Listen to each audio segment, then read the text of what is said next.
My name is Elizabeth Waite, and I am the manager of the firm's Sustainability Program Office. And I want to welcome you all here today to today's Sustainability Speakers Series with Mr. Mark Spalding from the Oceans Foundation. I want to start out by thanking our Rockville Green team for organizing this, and in particular Lisa Marcos and Tiffany Crawford for the work that you did in arranging for Mark to come and doing the logistics and the planning. We really do appreciate that. Before we get started, I want to take care of a few housekeeping items. I want to ask everyone, if you're on the phone, to please mute your lines so that we can have an uninterrupted discussion. And for those of you who are participating remotely via the webcast, I would ask that you please use the webcast for both the video and the audio portion. Please do not call in to the teleconference, because I can pretty much guarantee you that you'll be out of synchronization. You won't be able to match up the lips with the speaker. We will be taking questions at the end of the presentation. For those of you who are in person, we'll take care of that in the obvious way. For those of you listening via the webcast, we ask you to please send in your questions anytime during the presentation to sustainabilitypmo@gmail.com. Oh, that's a little different. And then if you have any technical issues during the presentation, please send an email to our audiovisual team at av@bah.com. So I want to start with a brief introduction to Booz-Allen Sustainability and the speaker series, since I know we do have some participants who are not part of our organization. Booz-Allen, for those of you who do not know, is a leading provider of management and technology consulting services for the U.S. government in defense, intelligence, and civil markets. And we provide consulting also to major corporations, institutions, and not-for-profits. We are headquartered in McLean, Virginia. Booz-Allen is an organization that's committed to being recognized for our commitment to our community and the world around us. And our sustainability program has a long history of leadership support, but a tremendous network of staff from around our organization who work tirelessly in their local offices to lead efforts and to give us back ideas, and so that we always have a newly energized program. And we thank you all for that. This speaker series is part of our effort to educate our staff and to keep an ongoing conversation about sustainability-related issues, both related to ourselves and the organization that we work in. We've had a number of very dynamic and interesting speakers so far, and I'm very pleased today to welcome Mr. Mark Spalding. Mark has a very impressive resume, and I was reading over an experience working to preserve our ocean's resources. You'll have to forgive me. I don't have yours memorized, so I'm going to read it. He is a member of the steering committee of the Western Hemisphere Migratory Species Initiative. He's an active participant in the Marine Working Group, the Ocean Acidification Collaborative, the Baja California Group, and Coral Reef Funders Organization, the Collaborative Group on Biological Diversity. Mark serves on the International Bering Sea Forum, and he was the chair of the Council of National Whale Conservation Fund. He's consulted for the Alaska Conservation Foundation, San Diego Foundation, the International Community Foundation, the William and Flora Hewlett Foundation, Fundación La Puerta, and a number of family foundations. He designed and managed the Orca Fund, and he has served as a member of the Environmental Grants Advisory Committee of FinCommune, the Tijuana's Community Foundation. Mark, who's been practicing law and acting as a policy consultant for 25 years, was the chair of the Environmental Law Section of the California State Bar from 1998 to 1999. He holds a BA in History with honors from Claremont McKenna College, a JD from Loyola Law School, and a master's in Pacific International Affairs from the Graduate School of International Relations and Pacific Studies at the University of California at San Diego. From 1994 to 2003, Mark was the director of the Environmental Law and Civil Society Program and editor of the Journal of Environment and Development at the Graduate School of International Relations and Pacific Studies at UCSD. In addition to lecturing at UCSD, Mark has taught at Scripps Institution of Oceanography, UCSD's Muir College, UC Berkeley Goldman School of Public Policy, and University of San Diego's School of Law. Mark has helped design some of the most significant ocean conservation campaigns in recent years. He is an experienced and successful facilitator at the international level. He brings his extensive experience with the legal and policy aspects of ocean conservation to his work with the Ocean Foundation's grant-making strategy and evaluation process. Mark clearly has a lot that he can teach us about the current state of the world's oceans and about how their health impacts us every day. Please join me in extending a very warm welcome to Mr. Mark Spalding.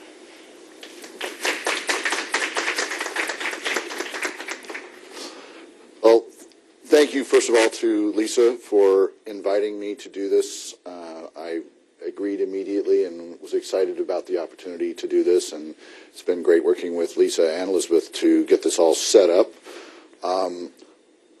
I blended together two different presentations for you today at Elizabeth's request, so bear with me if there's a little bit of challenge with that, but I think it'll work out well. The first part will be, what are we talking about when we say the ocean? And the second will tell you a little bit about what we do as an organization. The Ocean Foundation's headquarters is here in Washington, D.C., and our tagline is part of where we drew the invite for today's talk from. So that's where we go from there. So what is this thing that we're talking about? Our organization deals with the shore and the coast, the wetlands that are near the ocean that provide filtration for everything that comes from land before it goes into the ocean. And we get into all of those intertidal zones and understanding what they do and how they work, how to restore them, which groups are working to preserve them. Once we get into the water, we're looking at the plant species that absorb carbon from the water, sequester it in their root structure, the reefs, and the combination of those two that basically are the place where life in the ocean has its nurseries. They're engaged in protecting and providing protection for a lot of the animals. So in addition to being plants and doing photosynthesis and taking up carbon, they're also habitat that is absolutely amazing. Less known, because none of us visit it really, are the deep sea part of the water. And I wanted to show you a couple of these photographs to show you that, even at the very deepest part of the Bering Sea, which is what the two right-hand photos are, is, beautiful coral. There are coral gardens at the very bottom of the deepest parts of the ocean. And we're now beginning to learn by looking at the genetic roots that those corals are related to the corals in the tropical oceans. And so understanding that pathway may become a way to understand how we can get coral to survive warming oceans, more acidic oceans, and the other consequences of climate change. Then, when we go even deeper into the ocean, into the furthest abyss, many miles down, there is still life. Despite the incredible pressure on the plants and animals at this depth, with all that water sitting on top of them, it's still alive, and they produce their own light. They survive without photosynthesis. They draw a lot of it from minerals inside of vents in the ocean. It's just mind-boggling. Now, this is what all of us, were drawn to working on oceans for in the first place, are a lot of the big, charismatic animals. And I was just at a meeting in California where we were talking about California dolphins and humpback whales and what we could do in the space right off of Los Angeles to prevent ships from running into them, because shipping into the port of Los Angeles, et cetera, has grown dramatically, and therefore so have the number of collisions and incidental accidents killing whales in that region. Next, we all spend our time eating fish. I mean, this is probably our most recognizable actual connection to the ocean, other than taking a vacation on a beach, is what do we put inside ourselves? And we are all working very hard on figuring out how to deal with the problem of fishing and management of fishing all over the world. Most commercial fisheries in this world are overfished. So we've already gone past the point in which the fish can naturally reproduce to keep up with the speed with which we're taking them out. And so our job has to be to figure out how to back off on that, right? And part of our problem is we have 5 times the amount of fishing boat capacity in the ocean right now than we need, right? So we could literally take 4 out of 5 boats, sink them and say goodbye, and have enough ships to catch fish at the level we needed to. But we have all of those, and so governments are subsidizing fishing, providing free fuel or subsidized fuel for fishing, and other kinds of subsidies. And so there's a big discussion at the World Trade Organization about that as a unfair subsidy, one that also has environmental consequences.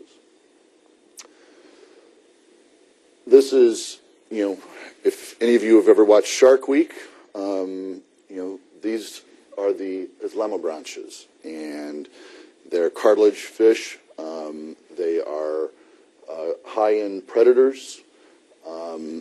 We have, substantially wiped them out as well.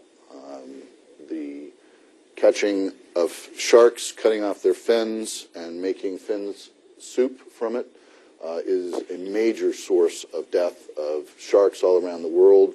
And it's something that there's a strong, strong movement going on right now in the United States and in China and other places to try and move away from this practice. It's a sort of a ceremonial dish, often offered at weddings.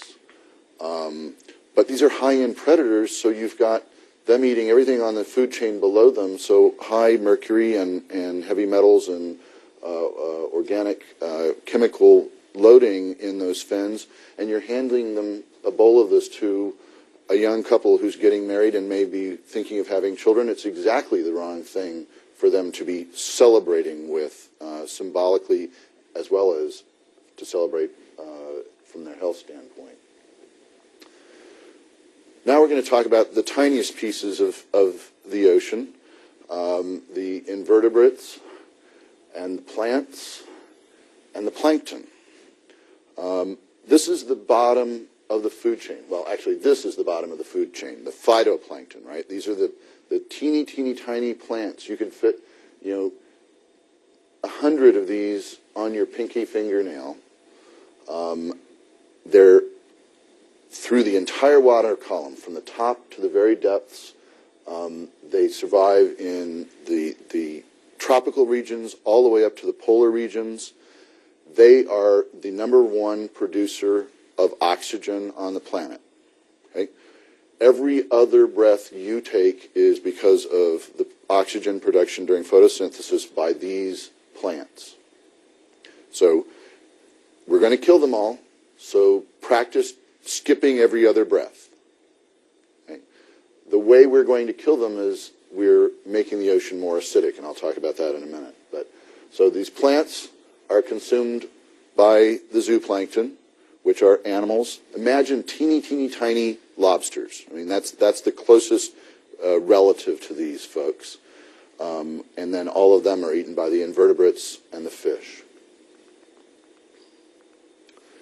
All right, so oxygen, food, recreation, entertainment. The ocean is incredibly important to all of us on this planet. But I've told you about overfishing. We also have these huge dead zones, for example, at the mouth of the Mississippi River, where fertilizers run off, cause algae to bloom.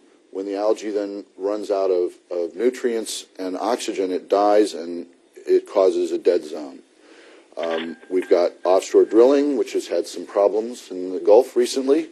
We have bad coastal development. I was talking to John just before the talk about, how do we ensure that if we're going to do development on the coastline, we do it in a way that is consistent with sustainable development. A big new threat that we're all really beginning to understand is noise pollution. The amount of ambient noise that we as humans have added into the ocean through shipping, drilling, seismic exploration, etc., has made dramatic effects on communication among whales and fish, interrupting their ability to find each other and breed and find food. And then I'm sure all of you have heard about the problem of plastics in the ocean and other kind of things. The biggest threat, however, to the ocean is climate change. And we talk about warming, rising, souring, and suffocation. Okay? The water's going to get more warm. The sea level is going to rise. The pH of the ocean is going to decrease, making it more sour, more acidic. And these sort of dead zones are going to increase, hence suffocation. But it also, those things sound like they could only affect the animals in the ocean, but they actually affect climate change, and oceans interact in a way that affect us, right? It's going to affect our ability to deal with shipping, aircraft, flight routes and safety, understanding where there are more severe storms, dealing with all of that, making sure, therefore, that we get supply chain management done the right way, food deliveries, food production, getting the fishing boats back into port, protecting the ports themselves.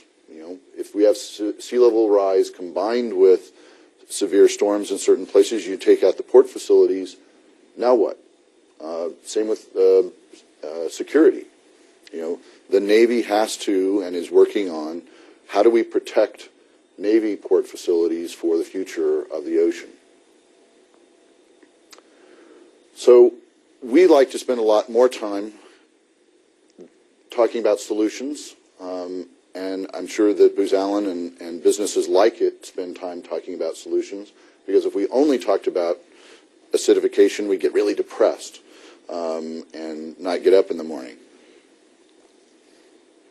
So some of those are things about, you know, restoring the ability of the ocean to take up carbon so that the threat is diminished from acidification, figuring out how to slow down our taking of resources out of the ocean, and how to slow down putting trash and pollutants in the ocean. So we only have to do two things: take less out, put less in. Easy. Not necessarily, but that's what we have to do. You know, you all work on a lot of sustainability projects, and so some of these green technologies and resource management are all part of the work that you do that relate to this effort and that we all have to work on. The last thing on the bottom of this slide is blue carbon credits, and this is something that we're working on for the future, right? We have credits now that if you help protect the Amazon rainforest or replant trees, you get carbon credits. Because seagrasses, for example, take up a lot of carbon and can store it for longer than forests do because they don't catch on fire for some reason since they're underwater, we can imagine that you can have credits for carbon sequestration in the ocean if you protect or restore a seagrass meadow, for example. So now we're going into the second part of the presentation, which is just to give you a little overview of what we try and do in our organization. We are a public foundation. We are not a private foundation. We do not have an endowment. Therefore, we work with a lot of different individual donors and corporate donors and government donors to do their philanthropy for them. They outsource it to us, and so we work with those donors, particularly new donors who, you know, learn about these problems with the ocean, learn about the potential for doing something about them, but, you know, don't know exactly where to start. I think that one of my favorites was someone who came back from a vacation in Costa Rica and had heard that this shark finning problem was happening in Isla del Coco in Costa Rica, and who was doing something about it, right? They'd just been on vacation. They didn't have time to figure this out, and so it was our job to help find out who was working to stop shark finning there, and that's what we've done. We also give grants as a result of working with all those donors, and so we support a lot of different organizations. We host projects, and then we do a lot to try and increase the capacity of the community to do work. Some of that capacity is somewhat similar to what you all do when you work as a management consultant. We are helping nonprofits figure out how to do their job better within our narrow sphere of ocean conservation, and help them with fundraising, help them with management, help them with research and understanding of particular issues. A lot of that is to lead towards better ocean governance, getting folks to pay attention to the rule of law and their ability to use the rule of law to slow down the harms and threats to the ocean. And then we do some of our own research and publication on occasion that's intended to maintain our knowledge of what's going on and ensure that we're staying ahead of the cutting edge developments in our field. So these are our grant-making funds. So these are general funds that are on our website that individuals can contribute to, $5 to $5,000, whatever is the need or interest. And if it's you care about coral reefs, you can put it in there and entrust us to find the right places to spend it. The logos on the right are sub-projects of these funds to plant seagrass, to do Gulf restoration in Mobile Bay, to work in Baja California, and to work on the coast of Alabama and restore oyster reefs. Major donors who want to set up their own donor-advised fund can do that with us as well. It's very similar to a tool that the Community Foundation uses, and so you have a single donor who has an advised fund. They put the money there, and then they work with us as advisors to decide where to give their grants. Sometimes, and again, this was when I was talking to John about, it'll be a green resort, and so we set up a special partnership with a green resort to give back to the community where their resort is located, as well as to help protect the natural resources that everyone is coming to see when they come to visit that resort. So the logos on this slide, the two on the bottom are a couple of those resort partnerships. And then Coastal Code is kind of fun. This is the Alaska Brewing Company. Gives us 1% of all of the sales of their Alaska Pale Ale. And that money is used for beach cleanups in California, Oregon, Washington, and Alaska, which is obviously where they're from. And it's great fun because I used to live and work in Alaska, and that particular beer has a surfer on the logo, and nobody really realizes how many people surf in Alaska. You have to wear a dry suit, but you can surf in Alaska. Fiscal sponsorship. This is a huge part of our work. We have 43 different sub-organizations, projects, and basically these are folks who had really great ideas or a project that had a short-term duration or some other thing that they wanted to do, but they didn't necessarily want to go out and qualify under the IRS rules as a nonprofit. If they're going to do a documentary film or they're going to do a book project, it's just not worth creating your own nonprofit. So they basically fall under our umbrella as a nonprofit. So their job is to do their work. Our job is to do all the backroom bookkeeping, accounting, tax reporting, payroll, benefits, etc. for these groups. And between our grantees and these projects, we have activities on every continent around the world. I was particularly gratified when we got the last ocean project, which is there on the bottom in Antarctica, so I didn't have to say, except Antarctica. I can now say all continents. Similar to that is a line of business called Friends of Funds, and this is where we work with foreign charities to receive donations from U.S. citizens who want to take a tax deduction but can't get that tax deduction if they give the money directly to the foreign charity. Part of the way we do this is to raise money for our own work, as well as those projects raising their money, and we do that through what we call our Ocean Leadership Fund, that allows us to do our job to support all of those grantees and projects and donors. We do, I was telling John and Lisa this, we do a little bit of consulting practice within the Ocean Foundation. It's very narrow and it's very related to our mission, and it's often us helping other foundations with their grant-making design and that sort of thing. I wanted to emphasize that a part of our work is about people and the ocean, not just the zooplankton. We are helping the donors. We're helping the people with good ideas. We're helping the projects. We're helping communities. And in the resort partnerships and marine protected areas linkage, we're helping the people of a place take care of their place where they live and believe in.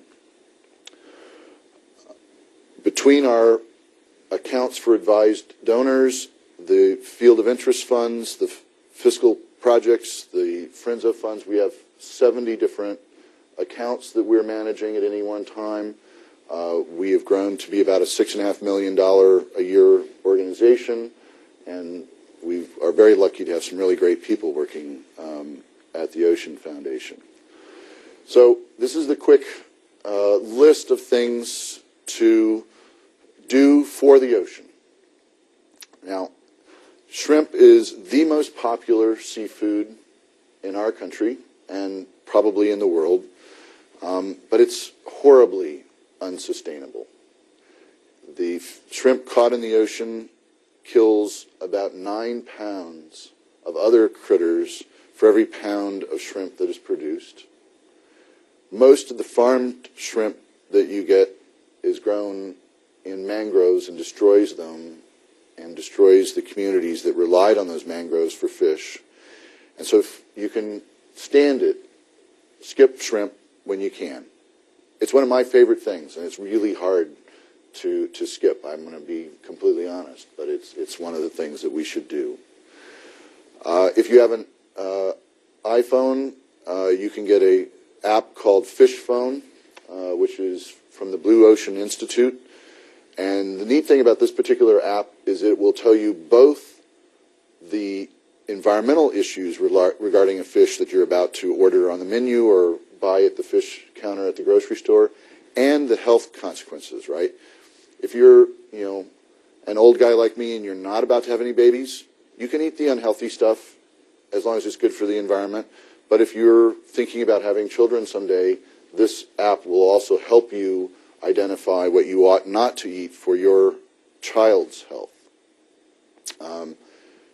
There's also seafood watch cards and things like that that you can carry in your wallet that give you some of the same advice. But Fish Phone is the Blue Ocean Institute, and theirs is one of the best. Single-use plastics are, reusable plastics are much, much better. And so if we can all figure out how to reduce the times that we use anything of plastic that is only a single use, if we reduce that kind of use of plastic alone, we will make such a huge difference for the ocean, because that plastic is eventually making its way into the ocean. It is breaking down, and it's breaking down into small component parts, which unfortunately are about the same size and mimic the phytoplankton that gets eaten by everything else. And so your plastic cup ends up in the food chain and all the way back to us eventually. So if you don't want to eat plastic, don't use plastic. A lot of the things that we use to clean our homes, our offices, have toxics in them. We have plenty of things like white vinegar that can do a lot of the jobs just as well and reduce the toxics, and so please look for those opportunities. If climate change is the biggest threat to the ocean, doing something about climate change as often as you can is a good thing for the ocean. Disposable things. I mean, this is a central piece of sustainability. Can we find things that are long-lasting, reusable, that can be handed down, that can be part of our lives for many, many years, rather than easy disposable items? And I think that becomes something that substantially reduces the demand on resources, but also the amount of trash that ends up eventually in the ocean. I don't discourage people from eating fish, but you're all probably very well aware of the eat local sort of movement and the locavore sort of chefs movement and things like that. Just treat fish the same way. think about getting your fish from local sources. Look for fish that is from your region, that is in season, et cetera, et cetera. Part of the unsustainability of our consumption of fish is that we're catching wild salmon off the coast of Alaska. We're flying it to China and having it deboned and made into fillets, and then flying it back to the United States, and then shipping it throughout the United States and putting it on restaurant menus. That's just not, economically, environmentally sustainable over the long haul. We can do better than that. Aquaculture, as I was mentioning with shrimp, the way pens are done for shrimp in mangroves is highly destructive. The nearshore salmon aquaculture in British Columbia and Chile is also very, very destructive. And it's really not saving fish because salmon are carnivores. So for every pound of salmon you eat, there has to be 3 to 5 pounds of feed provided to the salmon. And so it's not reducing the demands on the ocean to eat farmed salmon. Aquaculture itself is not bad. We have to, like a lot of other things in this world, we have to think about sustainable, good aquaculture and unsustainable, difficult aquaculture. If you think about the aquaculture that's been done in the Mississippi River Valley, in China for 4,000 years, where a small amount of water is diverted from streams and put into rice paddies, and the fish live in the rice paddies, and you have a co-extensive system in which the nutrients are consumed by the plants, and you can harvest fish from that. That's more sustainable aquaculture. There's also a lot of development of closed system aquaculture. There was even a plant in Maryland here growing shrimp in a completely closed system so that you got away from a lot of these harmful qualities. So again, it's ask what you're eating and where it comes from to make the right choices. I understand, again from John, that you all volunteer to do a beach cleanup here in the Washington, D.C. area around Earth Day every year. That kind of thing makes a huge, huge difference. If we can get this plastic, this trash, before it gets into the ocean, it makes a huge difference. You've probably heard about the plastic trash patch in the middle of the Pacific Ocean at this gyre that's circling. It's huge, and it's thick, and it could be captured and converted back into fuel, but it takes so much energy to go out there and get it and bring it back and convert it that it is net zero, or probably even worse than net zero. It's probably costing us energy to do something like that. So we don't have any kind of market incentive for anybody to go out and clean that stuff up. We don't have any tax base to clean that stuff up. So the best thing we can do right now is prevent it from getting in there in the first place. And so volunteering like that to clean up the beaches makes all the difference in the world. So I'll stop there and gladly entertain any questions or from anyone here or online, and see how I can do on that. Thank you very much. Okay.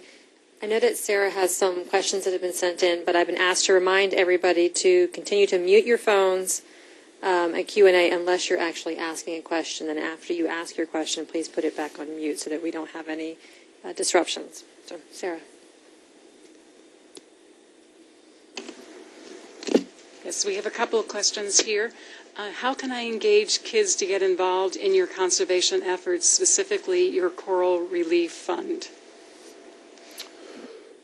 Because we are dealing with the sort of financial side of this, where we're working with the donors and then helping the nonprofits who are actually doing the work in the water, what I would want to do is, if someone had that question, to contact me, and then I will gladly introduce them to 4 or 5 of the people we give money to who have programs that can involve young people in Florida, in Texas, and other parts of the country and the world, frankly.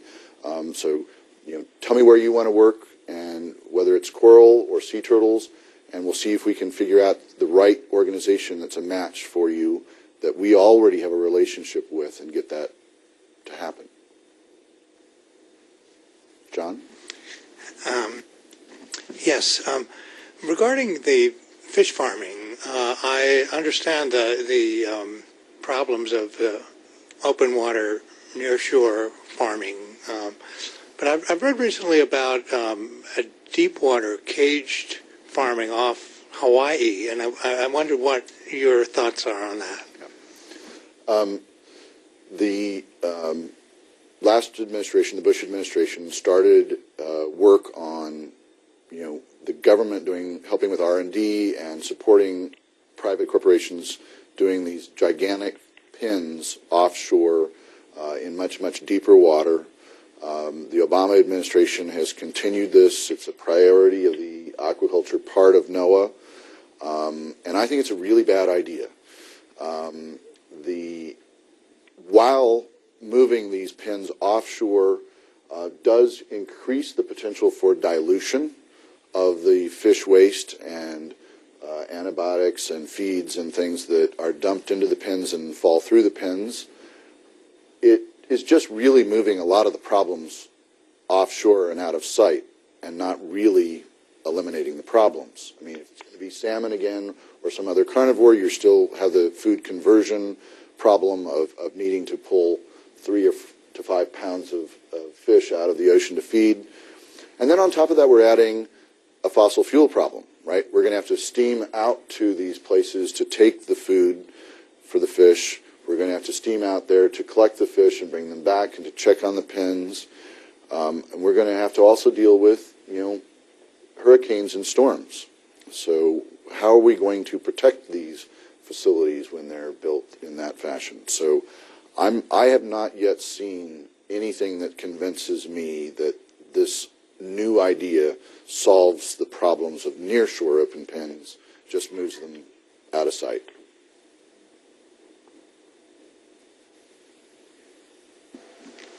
Okay, this is another question that came in through email. How much time do we have if we continue our current trajectory and do nothing to turn things around to save the oceans? The University of British Columbia has predicted that, the ability to fish in the way we see it today, if we don't change our ways, has maybe 40 years more.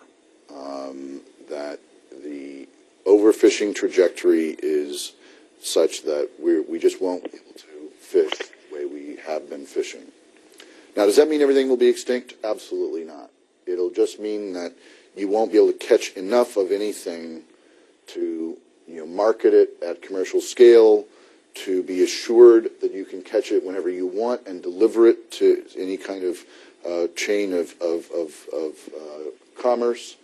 And so we'll still be able to catch some bluefin, and they'll be incredibly, incredibly expensive luxury items.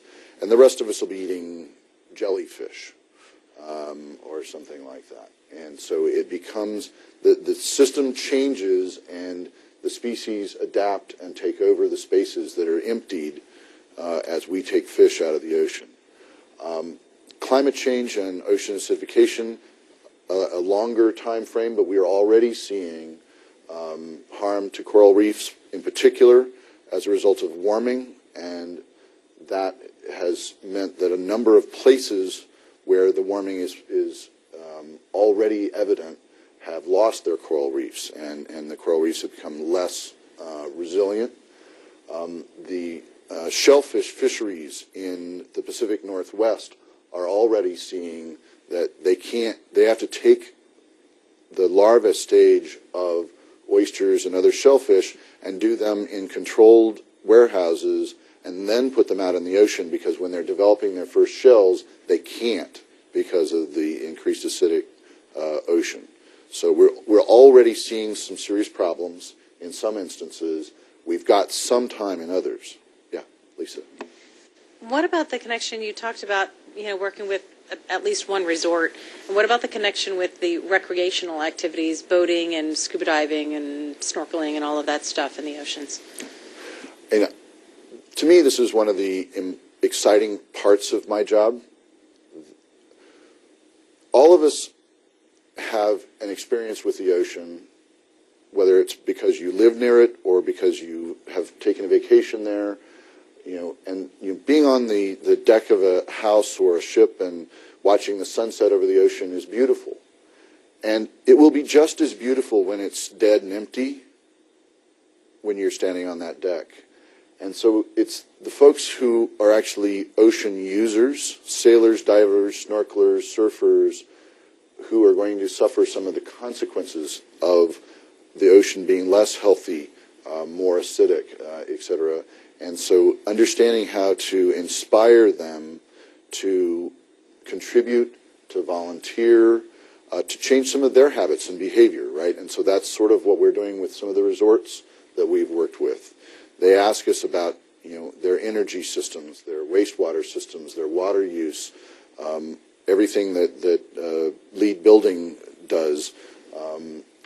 How can we help them do less harm in the place that they've chosen because of its beauty, usually, right?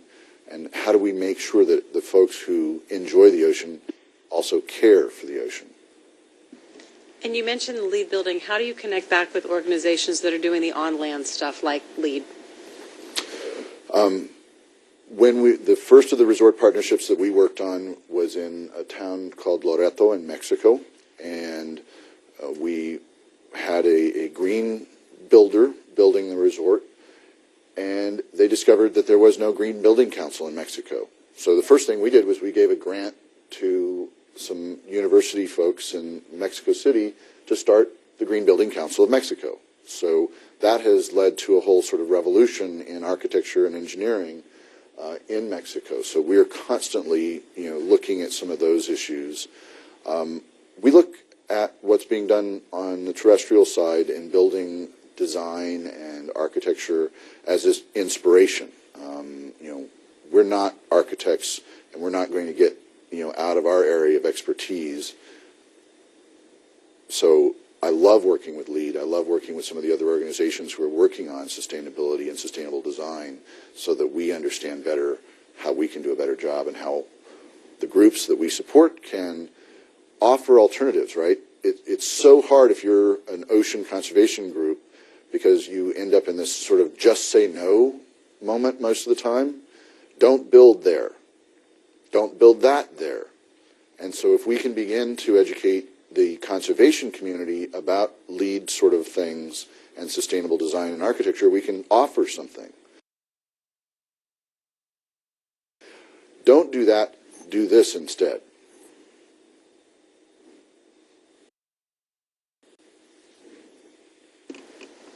We have more questions on the line, quite a few of them actually.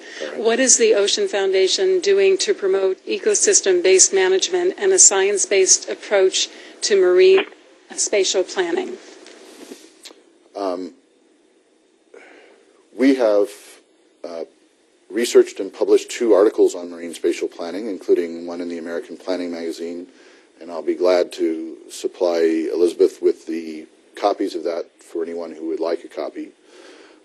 Marine spatial planning is extremely expensive and difficult to do right, because if you think about the ocean, you've got the ocean surface, the sea floor, the 3-dimensional space below the sea floor, the 3-dimensional space in the water column, and the 3-dimensional space above the sea surface.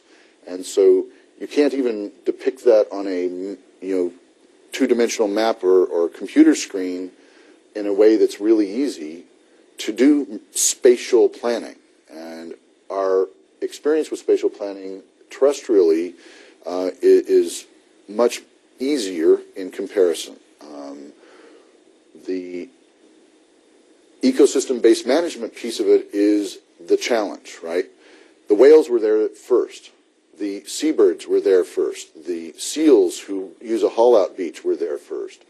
And are we doing enough to have those resource users have their places mapped first, right? I went to a marine spatial planning meeting in Rhode Island, and they had done, this is where we fish, this is where the underwater telephone lines are, this is where the shipping routes are, this is where the ferry goes, this is where the submarine attack base leaves and comes. And I was like, well, where are the whale migration routes? Well, we didn't put tracking tags on them, right? And so we've been actively engaged in this conversation about how do we make sure we pay attention to the natural resources and the natural systems as part of marine spatial planning, given how difficult it is. And I think it's absolutely crucial. The implementation plan of the President's executive order, which just came out and is open for public comment right now, looks pretty good on prioritizing these things. I need to read it again, but it's really, a step in the right direction, and particularly a step in the right direction if it gets all of our agencies to talk to each other better about these issues. Just a follow-up to that, that's obviously a very good and worthwhile effort. Quite complicated in many cases, like the carbon cycle. I think we don't understand very well.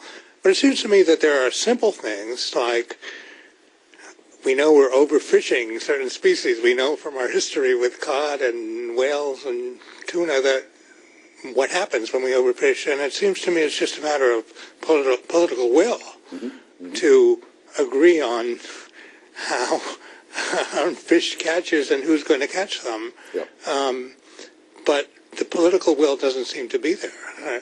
How does one address that? And this is a lot of our disappointment in President Obama's executive order on oceans was that it did not do anything to address the need for better governance of the ocean. It instead said, let's all cooperate on marine spatial planning. And it's like, that's a nice tool, but it's not necessarily a solution to problems. And what we do need is governance and political will. But fishing, at least in the United States, is one place where I have good news. Because of the reauthorization in the Magnuson-Stevens Act, we do not allow any of our commercial fisheries to overfish anymore. So they have to have rebuilding plans and set caps. And so this was the 2006 reauthorization. This rule was supposed to be in place in 2008, and we're a little late doing it, but we're doing it, right? The councils who manage fishery catch are listening to their scientists for the first time in the history of fisheries management in the United States this year. And it appears that it's going to stick, and that the political will is there, and the understanding of the commercial fishers is there, that it's necessary. And, I hope it's not too little too late. Got another one from online? We actually have 4 of them. All right. First one is, how is human health directly impacted by our changing oceans? Do you think this may be a route to incentivizing people to take care of our world and our oceans? Absolutely. 1 in 7 people rely on the ocean for their protein consumption. So that's about 1 billion people. If we lose that protein source, we've got a real problem. We may even have a security problem in which coastal communities will have to migrate somewhere else in order to find food resources. If we also have warming waters, we have serious health issues when we eat shellfish, for example, leptospirosis and various other diseases that are far more rampant with warmer water than with colder water that cause nerve damage to humans. And I think that if we are paying attention to this with regard to what we eat, that alone should inspire us to do a better job of ocean conservation.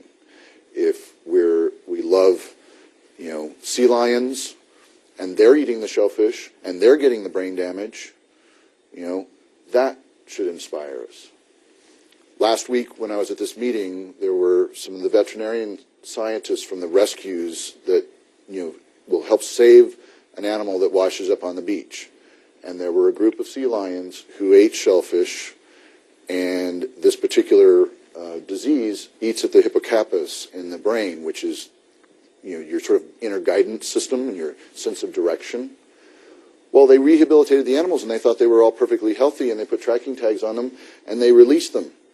And they kept going straight out into the ocean, and they died because they never came back to shore.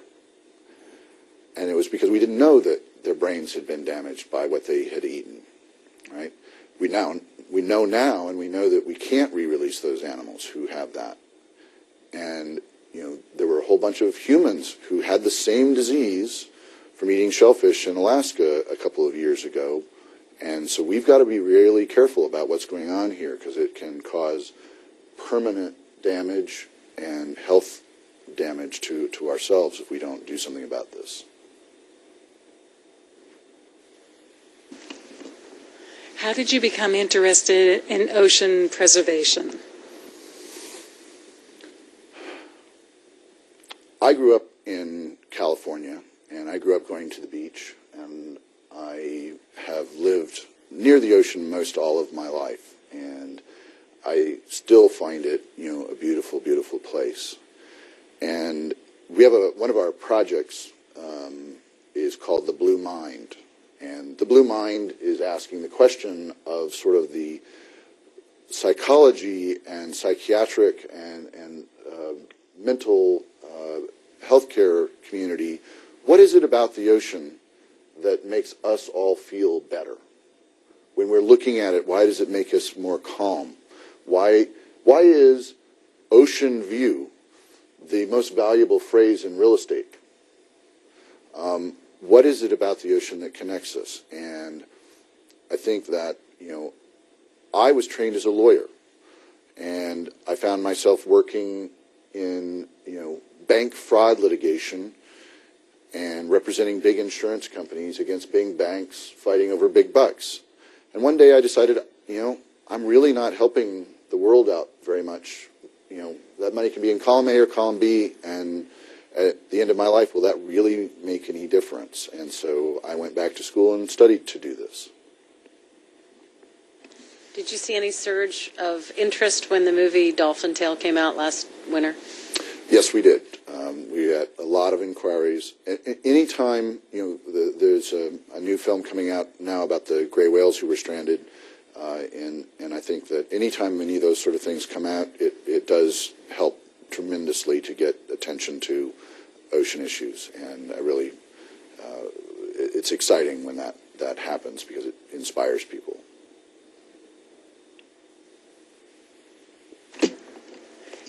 Is there anything we can do, particularly at the workplace, to help protect our oceans? Absolutely. Can I say something before you say that? Okay, this is Elizabeth. My first answer is to kind of join in our campaign to stop using these disposable, quote-unquote, plastic water bottles around the firm. Stop getting them for your meetings. Stop bringing them to to the office, and bring your own reusable water bottle every day. That's one simple thing that we've been trying to get everybody to do. The other thing is to kind of participate when we have our international coastal cleanup activities. We have seen a tremendous increase over the past 3 years in participation. But remember this in September when we're calling out for people to volunteer to help. Remember this this conversation that Mark has led us through, and hopefully you'll join us then. So, The plastic bottle was going to be my first choice as well, and yesterday the Grand Canyon National Park banned plastic bottles, right? So if we can do it in a national park, why not do it in an office building where we have easier access to a water fountain or a sink to fill our bottles or our glasses? The opportunity to prevent single-use plastics from going into the trash, going into landfills, and then eventually getting into the ocean is absolutely crucial. And I think that's one of the most important things that can be done in an office. As any business has the opportunity to build a new office, renovate an old office, making it more LEED platinum end of the spectrum to reduce its fossil fuel use is also huge. If your business does events, you don't have to serve shrimp. You can serve something else. It's easy to serve, those nice chilled shrimp and have people pick them up and eat them, but you don't have to serve that. You can find another choice. And I think the same, list that I gave could be adapted for, any business application. This, I think, is the last question online. I live by the Long Island Sound. Is there anything I can do locally to help promote your cause? Yes. There are a number of organizations that we provide grants to in the Long Island Sound area. There's a whole lot of interesting work going on there with regard to oyster bed restoration. Once upon a time, Long Island Sound and the area around New York, Manhattan, and beyond had some of the richest oyster beds in the world, and some of the huge production of oysters. And the oysters, in turn, kept everything clean by being, filters for the water. And so right now there are 2 organizations in that region who are working very hard to reintroduce oysters to help clean the water. Now, because the water is so polluted, you can't yet eat the oysters unless you take them out of the water and, run them through clean water for a very long time first. But that's one of the projects that I really like in that region and that someone could get involved with.